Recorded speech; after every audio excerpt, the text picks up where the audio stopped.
Começa agora o programa Sensibilidade. Apresentação: José Damião.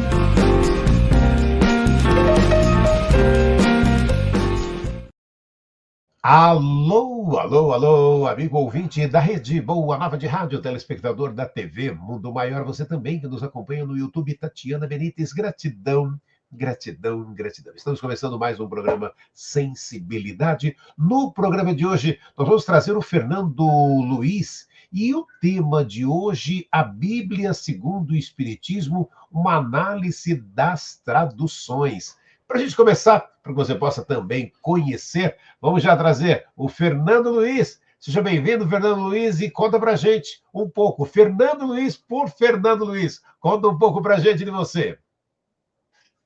Boa noite a todos. Agradecendo o convite do Damião, da TV Mundo Maior, da Rádio Boa Nova e de Guarulhos, com o nosso objetivo de divulgação da doutrina espírita pelos meios digitais.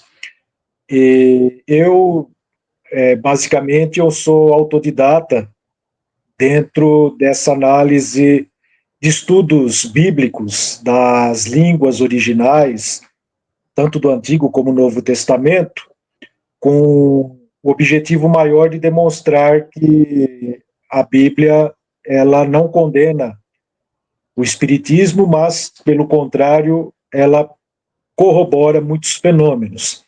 Eu faço um estudo autodidata há aproximadamente 10 anos, e minha vertente é mais os estudos das escrituras e também do espiritismo científico, principalmente das pesquisas que o saudoso engenheiro Hernani Guimarães Andrade deixou aqui no Brasil, nos aspectos de reencarnação, poltergeist, transcomunicação instrumental, e algumas obras em que ele propõe uma teoria científica da composição do campo morfogenético, que conhecemos como perispírito, e outros modelos nesse sentido.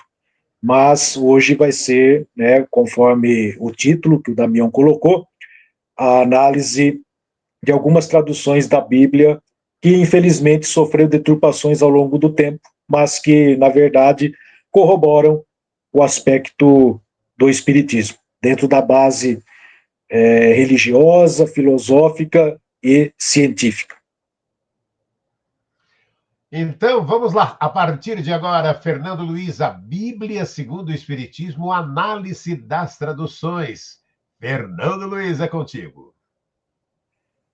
Muito bem. Nós podemos dividir os nossos assuntos aqui de hoje dentro de alguns aspectos que o Espiritismo coloca. Um deles, que é um dos pilares, que é a reencarnação.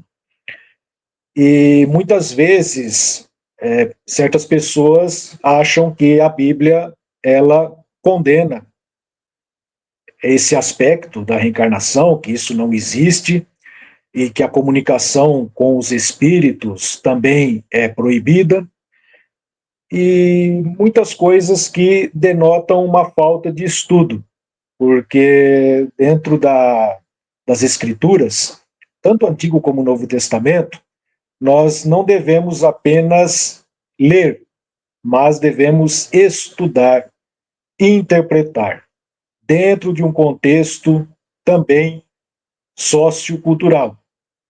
Quando nós lermos a Bíblia, temos que ter em mente, a princípio, 3 questões.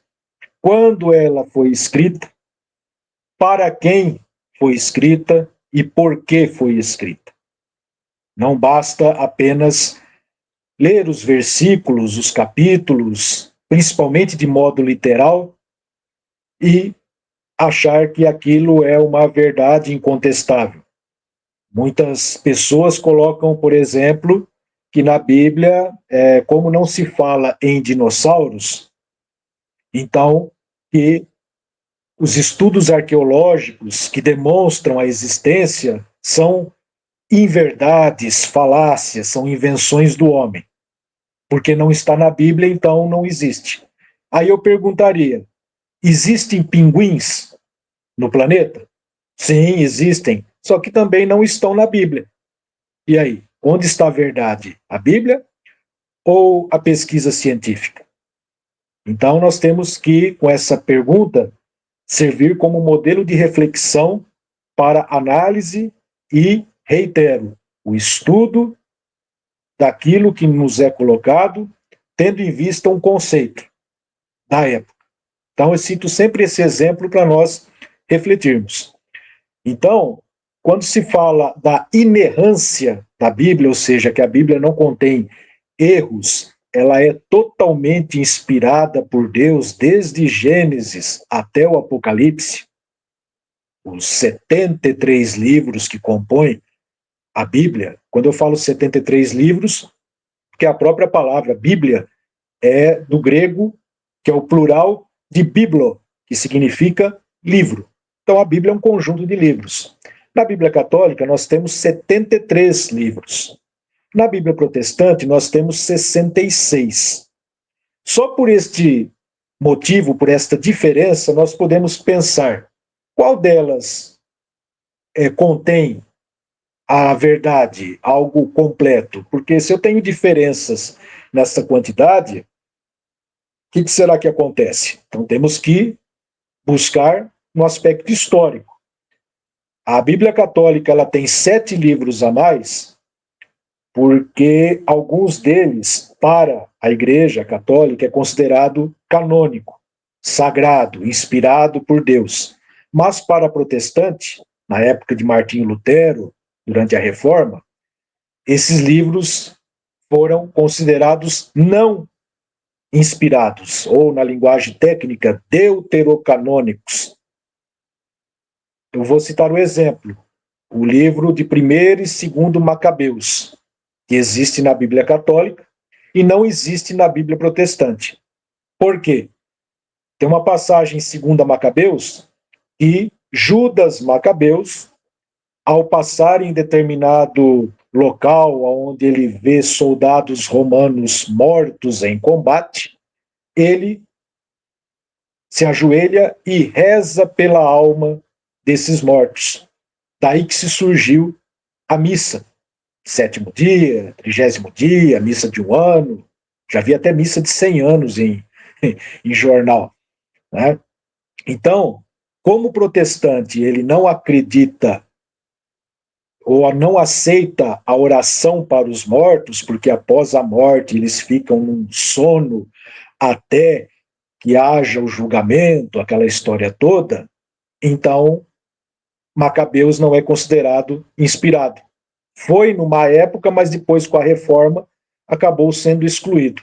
E outros livros também, né? Mas para você saber a diferenciação é verificar se tem Macabeus, é uma Bíblia católica. Não tendo, e os outros 6 livros, ela é protestante.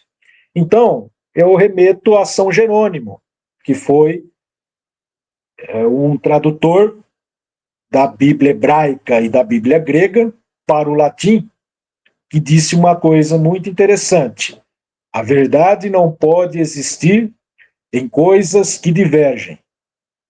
Por que ele disse isso?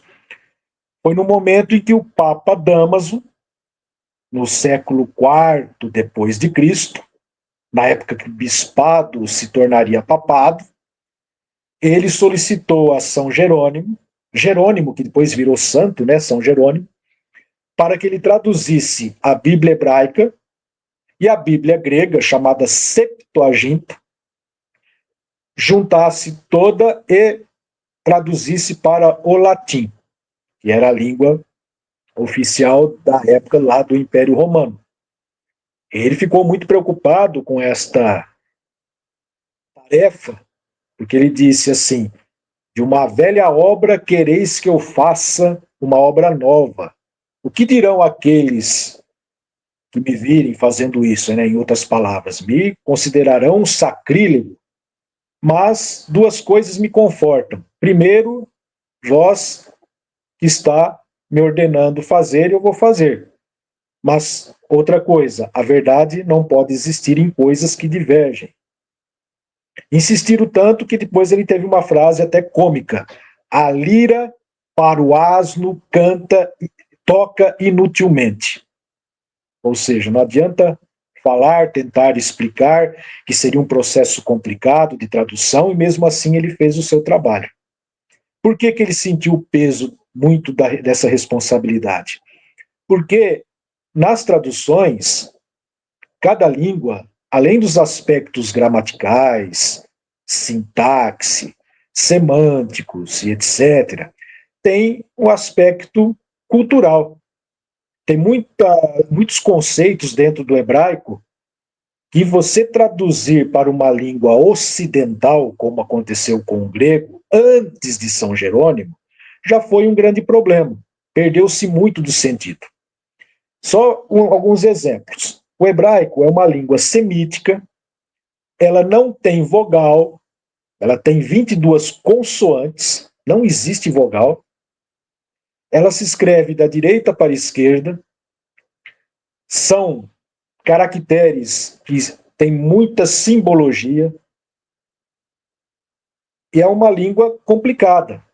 Apesar da gramática ser um pouco mais simplificada do que o grego, só tem passado, presente e futuro, mas ela tem nuances que, quando se traduziu para o grego, que é a Bíblia Septuaginta que eu comentei, por que Septuaginta? Porque é a chamada Bíblia dos 70. Ou seja, na época, quando existia só a Bíblia em hebraico, Ptolomeu Filadelfo, lá do Egito, segundo reza a tradição, a Biblioteca de Alexandria tinha 995 livros. E ele queria completar 1000, acrescentando o Pentateuco mosaico, que é a Torá dos judeus. Gênesis, Êxodo, Levítico, Números e Deuteronômio. Ele mandou a chamada Carta de Aristeias, aonde vieram 72 sábios judeus que conheciam o grego, e durante 72 dias eles ficaram cada um isolados numa sala, traduzindo o Pentateuco mosaico do hebraico para o grego. E segundo a tradição, ao final desses 72 dias, eles terminaram esta tradução e, pasme, todos saíram exatamente iguais. Claro que isso não existe, é um mito.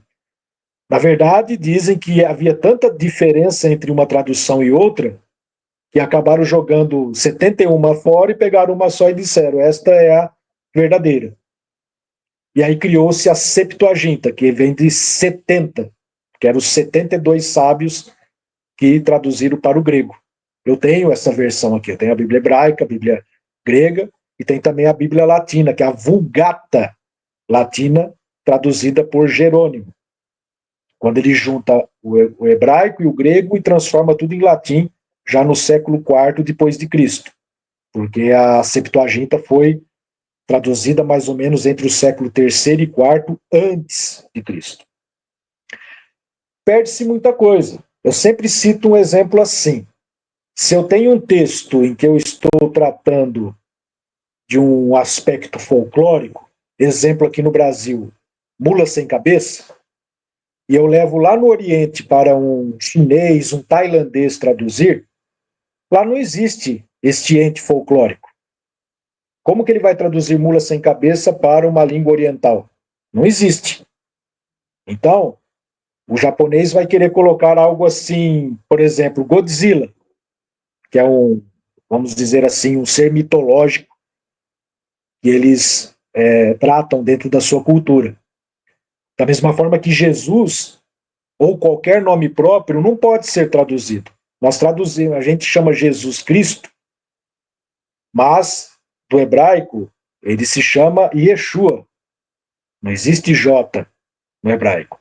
Yeshua HaMashiach, Jesus o Cristo. Não é Jesus Cristo, como se fosse um sobrenome. Se fosse para ser sobrenome, poderia ser Jesus de Nazaré. Muitas vezes o sobrenome remetia à localidade de origem, mas após a sua vinda e a sua missão, ele foi chamado posteriormente de Jesus o Cristo, o ungido, ou o escolhido por Deus. A palavra Hamashia do hebraico significa ungido, o escolhido. E aí do grego virou Christos, que significa escolhido. Então nós pegamos muito da língua grega. E quando eu falo do grego, das muitas diferenças com o hebraico, o grego já é o contrário. Ele se escreve da esquerda para a direita, como a língua portuguesa. Ele tem 7 vogais. Enquanto o hebraico não tem nenhuma, ele tem 7. Tem mais que nós, que temos 5 vogais. É uma língua mais complicada na gramática, genitivo, dativo, neutro, tem um monte de nuances. E perde-se muito do contexto. Mas São Jerônimo fez um esforço de tradução e ele conseguiu, da medida do possível. Existe um ditado italiano que traduttore traditore, ou seja, tradutor traidor. Por mais que você tente trazer um conceito para a sua língua, sempre se perde alguma coisa. Então, quando eu trato da Bíblia com relação ao Espiritismo, eu tenho que buscar a língua original. Então vamos pegar o exemplo que eu citei no início, reencarnação. A reencarnação está na Bíblia? Não, não está, realmente não está. Por quê? Primeiro que é uma palavra que foi criada por Allan Kardec no século XIX, lá em meados do século XIX. Reencarnação, espiritismo, médium, mediunidade, são neologismos que ele criou para explicar determinados conceitos e fenômenos. Realmente não vai existir na Bíblia, que foi escrita há mais de 2000 anos. Mas existem certas passagens em que, dentro de uma interpretação, ela remete à reencarnação. Um exemplo. Vamos lá no Salmo 23. Se vocês forem pegar o Salmo 23 numa Bíblia traduzida em língua portuguesa, ele vai ser diferente da Bíblia hebraica, que deu origem. Porque o Salmo nós temos a Bíblia hebraica. Porque todo o Antigo Testamento, com exceção de algumas passagens em aramaico, acho que lá em Daniel, todo o Antigo Testamento ele foi escrito em hebraico. O Novo Testamento, nós só temos as cópias gregas. Alguns pesquisadores supõem que existiram cópias em hebraico, que era a língua falada por Jesus, ou aramaico, que era uma espécie de dialeto, mas que se perderam. Outros dizem que, como o grego era bem difundido na época, então, para divulgar para várias nações, resolveram escrever o Novo Testamento em grego. Eu, particularmente, creio que, como Jesus pregava no hebraico ou no dialeto aramaico, apesar de, claro, ele conhecer o grego, etc., nós temos esse problema de interpretação. Aí eu volto lá no Salmo 23. Qual que é a primeira frase? O Senhor é meu pastor, nada me faltará. É isso que a gente sempre aprendeu. Só que lá no original hebraico, a palavra lo significa não. Não é nada. Não. Então o correto é, o Senhor é meu pastor, não me faltará. Ou seja, quem que não falta perante as minhas adversidades? É Deus. Deus ele vai me dar força, mas eu tenho que, pelos meus próprios esforços, atingir o objetivo. A cada um segundo suas obras, como dizia Jesus. Então o correto é, o Senhor é meu pastor, não me faltará. Então a tradução nada me faltará está errada, porque e até dá a entender assim, eu cruzo meus braços e Deus resolve todos os meus problemas. Então, esse é um exemplo. No final desse trecho do Salmo 23, ele diz assim, todos os dias das minhas vidas. Na tradução em língua portuguesa está assim, minha vida. Só que a palavra Raim, do hebraico, que é a finalização dessa parte do Salmo, é vidas no plural. Ou seja, o conceito judaico de vida já é automaticamente no plural, porque o judaísmo, uma parcela considerável dos seus adeptos, eles acreditam na reencarnação. Foi daí que Kardec, numa análise, trouxe essa ideia.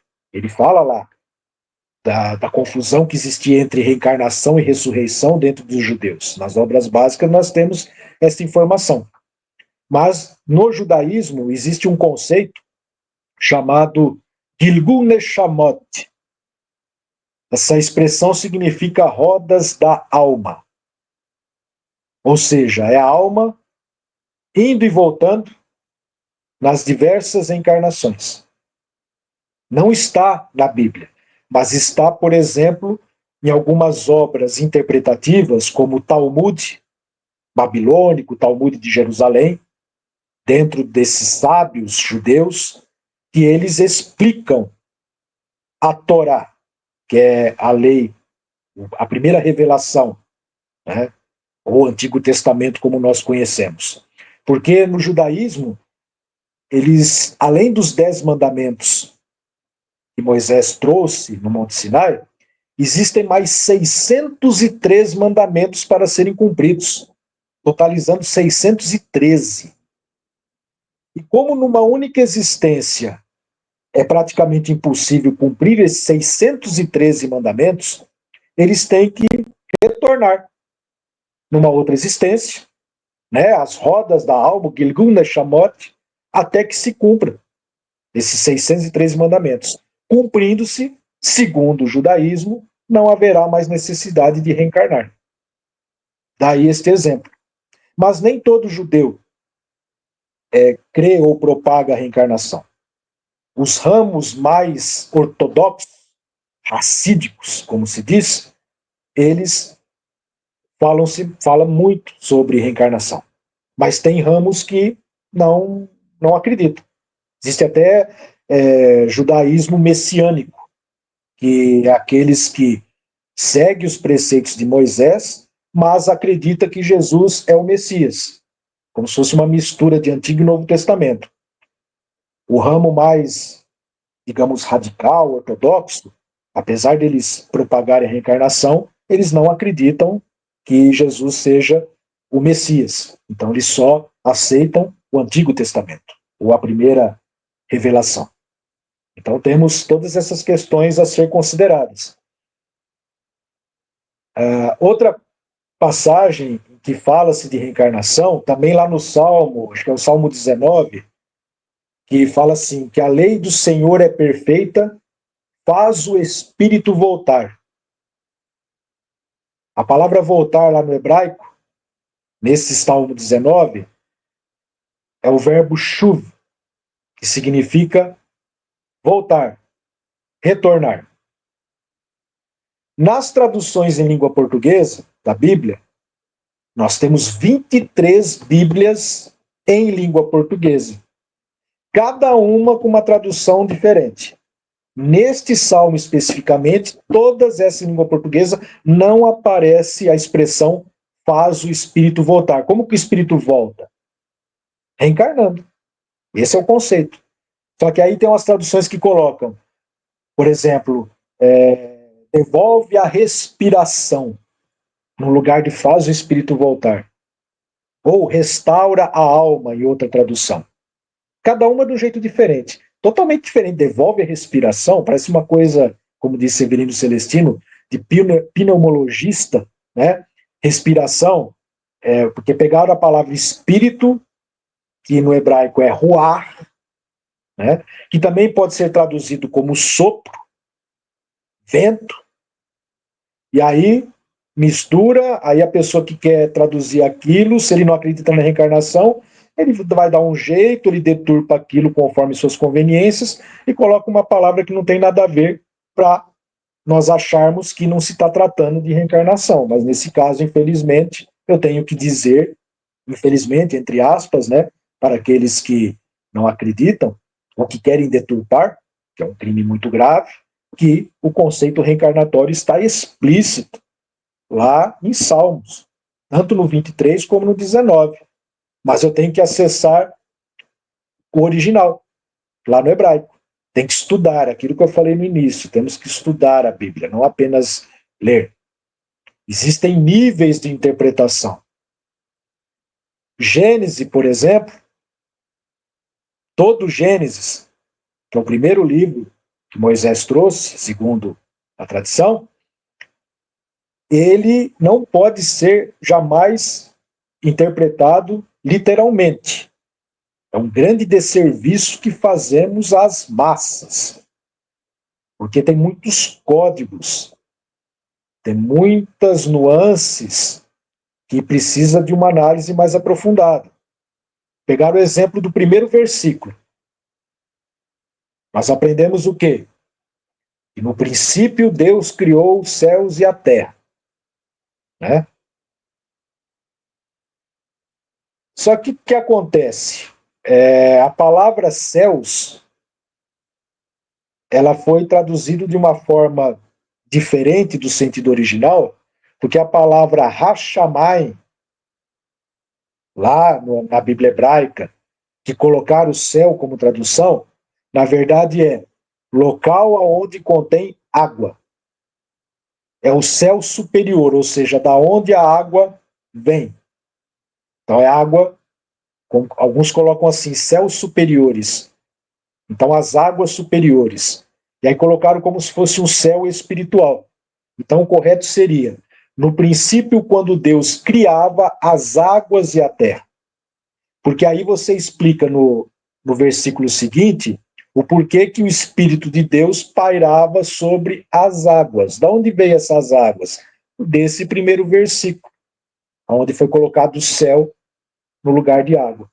Então a expressão é Bereshit bara Elohim et hashamai ve'et haaretz. No princípio, quando Deus criava as águas e a terra. Por que criava e não criou? Por que o mais correto é criava? O verbo barô é o único verbo cujo sujeito é Deus. Então, somente Deus cria. Nós somos co-criadores, perpetuadores da espécie humana, mas o criador em excelência é Deus. Então, o verbo barô, nesse sentido, o correto é dizer quando criava, num princípio que nós não sabemos quando Deus criava as águas e a terra. Por que criava?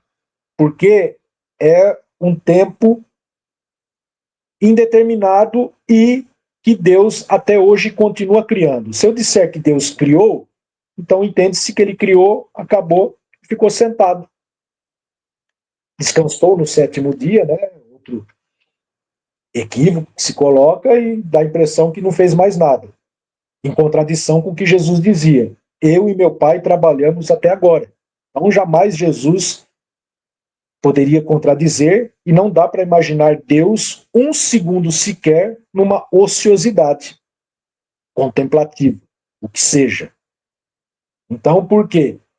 Todo momento a criação ela é incessante. Se você jogar um pouco de água numa terra, daqui a pouco vai nascer alguma coisa. Mato, uma tiririca, qualquer planta. Ou seja, a criação ela é contínua. A água é o elemento gerador da vida para os judeus. Quando nós entramos agora, aproveitando o conceito da água, lá no Novo Testamento, para demonstrar o conceito da reencarnação, lá no notório diálogo de Jesus com Nicodemos,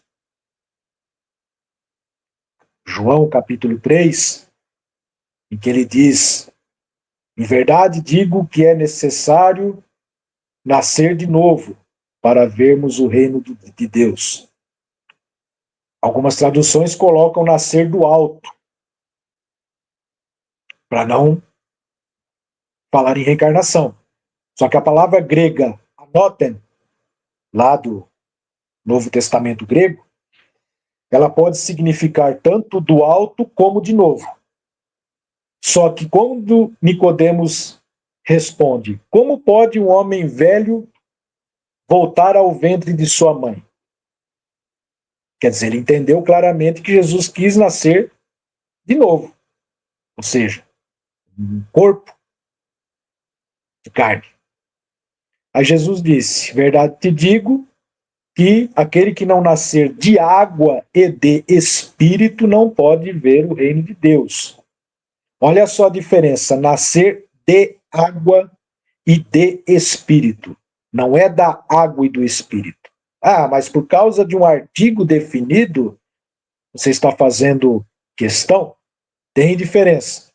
Quem demonstrou isso foi Carlos Torres Pastorino, aquele autor do famoso livrinho Minutos de Sabedoria. Antes dele se tornar espírita, ele foi seminarista, estudou em Roma, e ele traduziu todo o Novo Testamento grego para o português.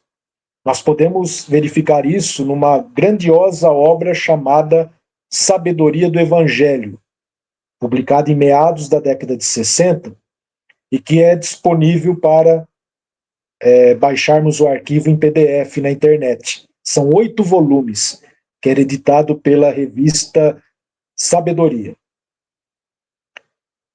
Hoje é muito difícil de achar, só em sebo, e às vezes o preço é muito elevado, mas eu consegui adquirir essas obras em PDF e encadernei.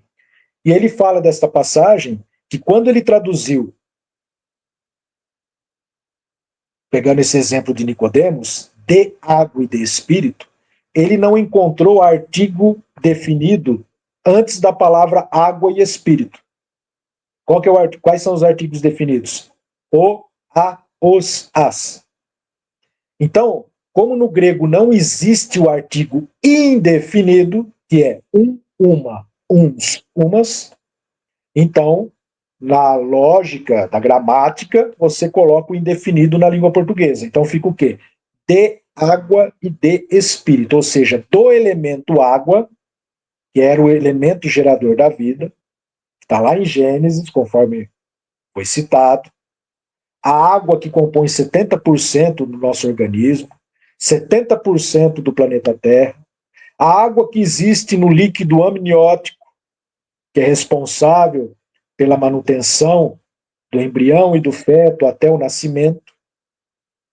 Então, ela está presente nas escrituras.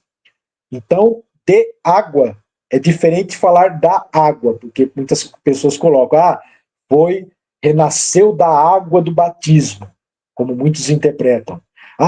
Renasceu do Espírito porque é o Espírito Santo que chegou na pessoa e fez com que ela se tornasse um novo ser. Então, só por causa de um artigo que não existe lá no original, lá no Novo Testamento grego, muda totalmente o sentido. E aqueles que não querem, claro, divulgar a reencarnação, ele deturpa e coloca a interpretação que quer. Então a gente ouve muito falar, esse novo nascimento é da água do batismo.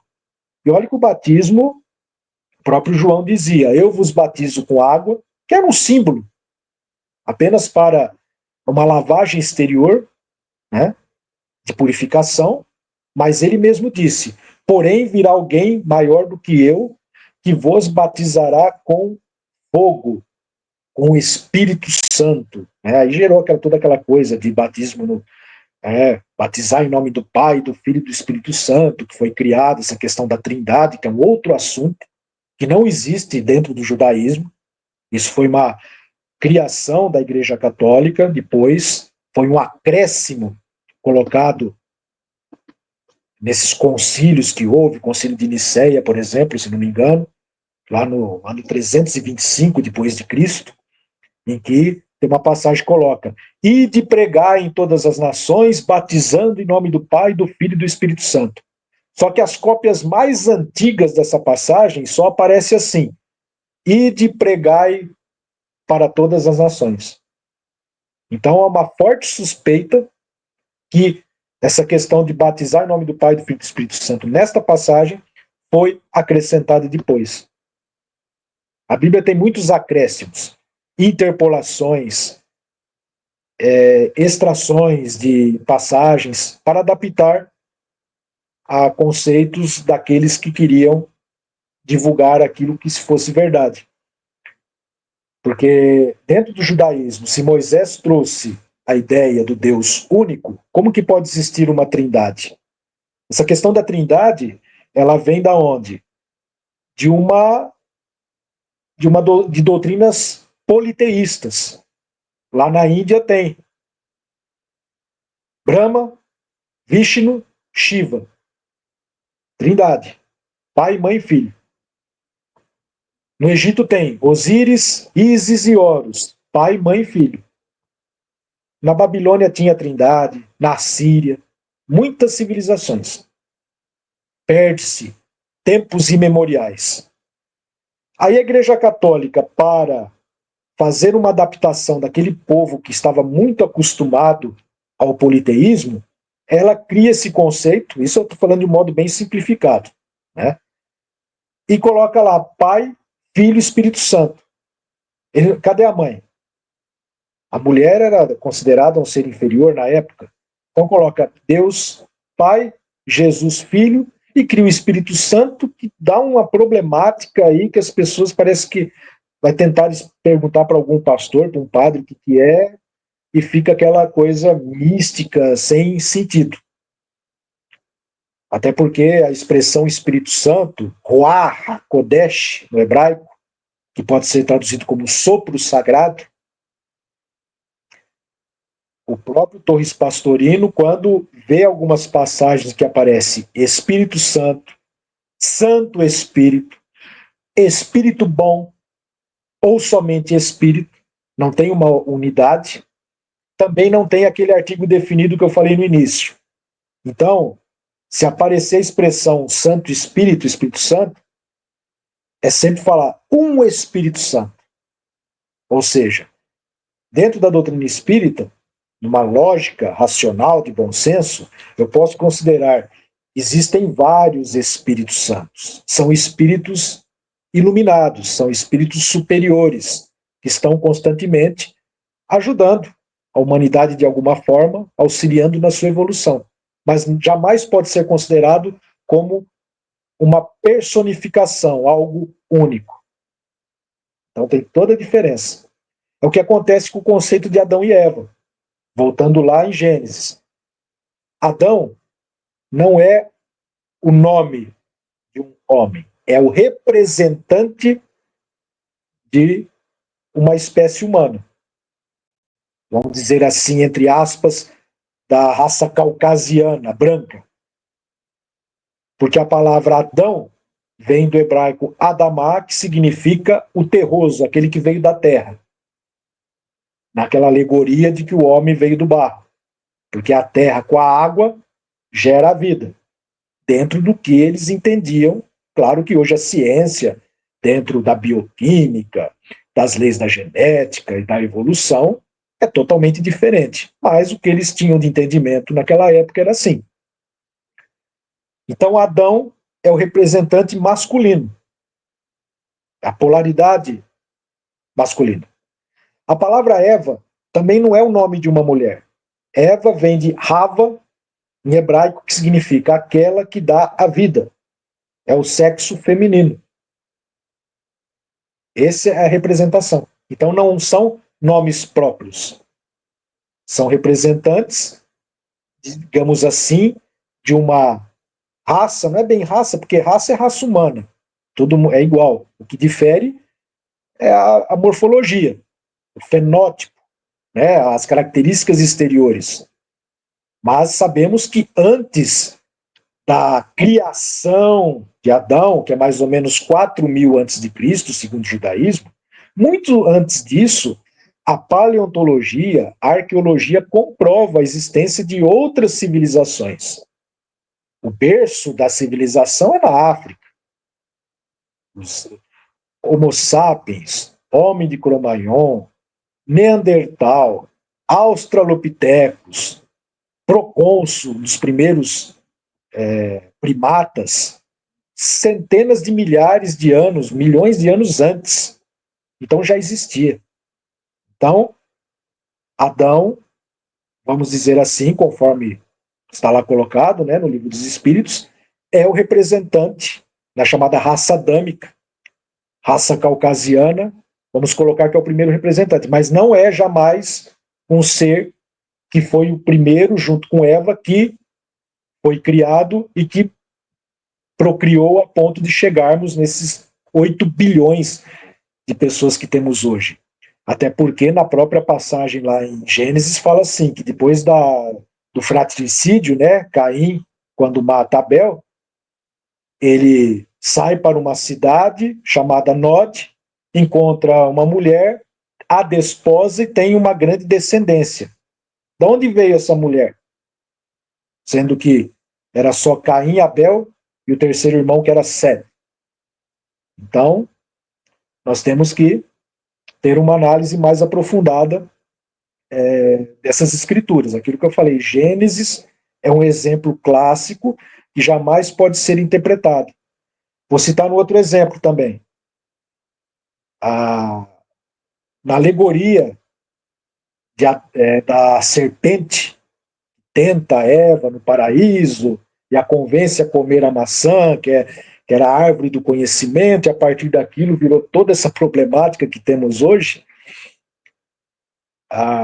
Existe uma interpretação profunda que eu gosto bastante, que diz assim: a palavra serpente, em hebraico, significa Nahash. Existe uma relação com a palavra Hamashia, que é o Messias, que cada letra dessas duas palavras, porque a gente vê que serpente parece que é uma coisa diabólica, é o símbolo do mal. E o Messias é o símbolo da bondade, coisas antagônicas. Só que existe um conceito dentro do judaísmo, que é a gematria, que é usar para cada letra que compõe as palavras uma relação numérica, fazer uma somatória. Porque cada letra do alfabeto hebraico tem um número. Aleph, a primeira letra vale 1. Beit, a segunda letra vale 2. E assim por diante. E quando você soma os números correspondentes às letras da palavra serpente e da palavra Messias, Nahash e Hamashia, dá o mesmo resultado, 358. Quando existem uma relação dessa somatória equivalente, há algo em comum. O que pode ter em comum a serpente com o Messias? Nós sabemos que nas civilizações antigas a serpente era considerada um símbolo da sabedoria. Aquele caduceu de Hermes, lá que representa a medicina, uma serpente enrolada num bastão, né, outros numa taça, dependendo. Então, tem sábios que traduzem que nessa alegoria da serpente, trazendo a Eva a árvore do conhecimento, na verdade é aquele momento da humanidade em que, pela evolução, eles tiveram condições de discernir o bem do mal.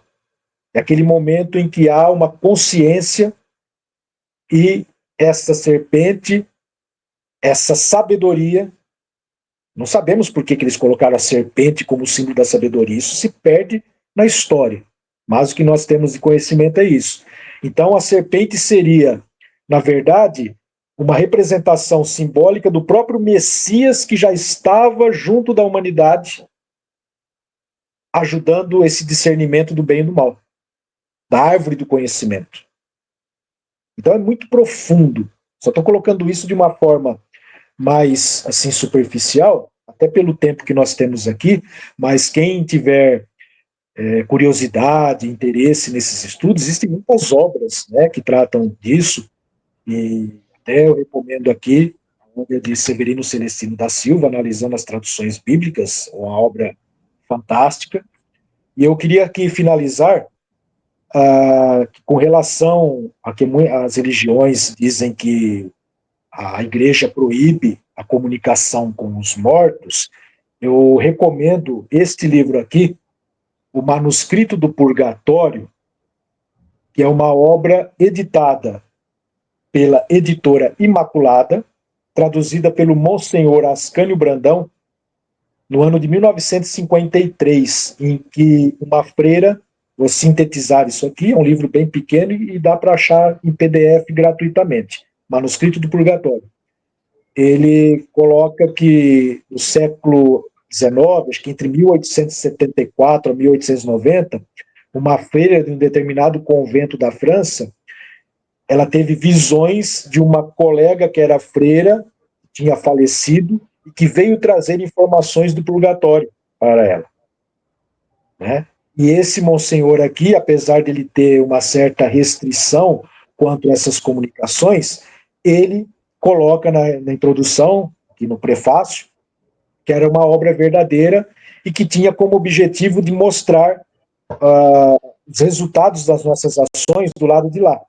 É claro que esta freira trazia conceitos dentro do catolicismo que ela acreditava, níveis de purgatório, de fogo, etc. e tudo mais. Eu não vou entrar em detalhes, quem tiver interesse pode pesquisar. Mas é uma demonstração clara que as comunicações com os espíritos não acontecem só no espiritismo. Sempre existiu, em quaisquer religiões, porque a mediunidade é um fator que independe de credo religioso, de raça, etc.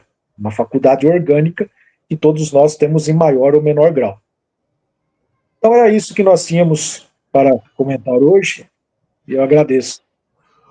Fernando Luiz, eu ficaria aqui muito mais tempo conversando e ouvindo você com todo esse conhecimento aí da Bíblia segundo o Espiritismo, análise das traduções, mas o tempo acabou. Fernando Luiz, vamos marcar mais encontros aqui para você poder contar um pouco mais dessas histórias para a gente, tá bom? Com certeza. Então tá bom. Semana que vem estaremos juntos com mais um programa Sensibilidade. Até lá.